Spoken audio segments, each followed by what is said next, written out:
Thank you for staying with us. This is your daytime update. Now, as South Africa gets ready to vote in the upcoming local government elections in about 3 weeks' time, let's take a look at what developing nations conduct in their local elections. In South Africa, local government elections are still focused on the provision of basic services. But what exactly do voters vote for in developed nations like the United Kingdom, for example? For more on this, I'm joined by Thembelani Mazibuko. He is a researcher at the Electoral Institute for Sustainable Democracy in Africa. Baba Mazibuko, a very good afternoon to you. Thank you for your time. So let's look at what local government elections look like in more developed countries. We know what the issues are here in South Africa. We've been hearing them throughout the election trail. It's all about housing. It's all about the provision of water. And these really are just supposed to be the basics. What do developing countries focus on? Thank you very much, Tammy. It's good to be on your show. So if we look at developing countries, especially in the West, what you find everywhere, but especially in countries where perhaps the issues that we have, they don't really have, what you find is that politics, even at the local level, is still very much about identity. Will this party work for me? Can I trust this political party to work for me and people who look like me? So what you probably find is issues of identity politics, issues of trust as well. So even before the issues, whether how developed or not developed you are, it really is about trust. Can I trust this political party to vote for me? Does this political party identify with me, with my values? And that is why, for example, in American cities like LA, New York, Chicago, the same party has been governing for a very long time. Not necessarily because that political party delivers the best candidates, but because the voters in those cities, for example, identify with that certain political party. And what we've seen, especially in the West, in the developed world, is that there has been an increasing polarization. The swing or the independent voter is becoming more and more scarce. And we're seeing more of this identity politics from the local level to the state level and all the way to the national level.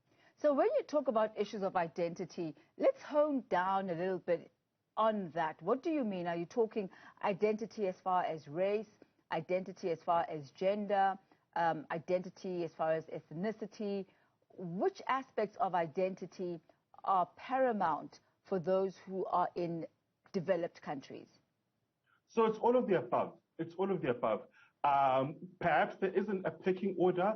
Race certainly is at the top. Also, issues of gender, especially these days where gender is not so it's not as binary, it's not binary anymore. So race, gender, issues of class as well, issues of your beliefs as well. What we're seeing, especially in North America, in the United States, issues of cultural, prayer in school. Does your candidate, your political party believe that there should be school prayer? Issues of critical race theory, which is an extension of the issue of race.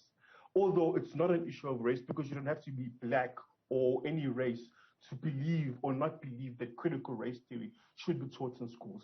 So it is all of the above. Anything that you believe in and that you hold strongly is identity.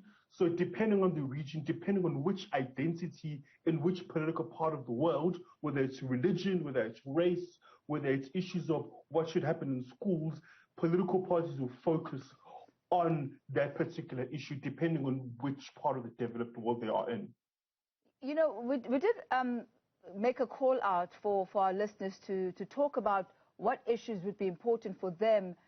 Should we be above the basics of survival for water, electricity, etc.? You know, some spoke about that perhaps local government should be around issues of entrepreneurship, business, making sure that there's Wi-Fi, making sure that the municipality is at a point where investors are able to invest in those particular communities. What are your thoughts on this? Yes, so I think it's important to recognize that there is only so much local government can do. Local governments, at the end of the day, is about the deliverance of basic services. This is distinct to obviously provincial governments, which deals with the more provincial level, and obviously very distinct to national governments, which deals with policies affecting the entire country. So there's a reason why these elections are about these particular issues of housing, parks, roads, those kinds of issues, because those are the issues which deal with in local governments. However, they do, especially if you're in a metro, those issues that you do mention, entrepreneurship, economic development, it's not that they're not within the gambit, but they are far more served at higher levels, even district governments, because there's local government and there's district governments. Those types of issues are perhaps better served in other tiers of government. So when you hear politicians making grand promises in these elections, just be a bit introspect in terms of, even if the politician means well, are they able to implement that given the limited mandates and the specific mandate of local government? And how can the country actually move beyond seeking just basic services for local government elections? Because the rhetoric is really the same election year after election year. Yeah, so I don't think that it's an issue of going away from that kind of rhetoric, because those are the issues that come about in local governments. So it really, I guess, is more of an issue of implementation. So we can get to a stage where we become a more developed country. So it really is about an issue of, okay, you've made these promises, now deliver on the promises, so that we can deal with perhaps other pressing matters. Well, thank you very much for your insight regarding this issue. Certainly the kind of cerebral juices we need to start opening up our mental taps on. What lies beyond the provision of basic services? What lies beyond the implementation of what is supposed to be a given for local governments? That was Mr. Thembelani Mazibuko. He's a researcher at the Electoral Institute for Sustainable Democracy in Africa.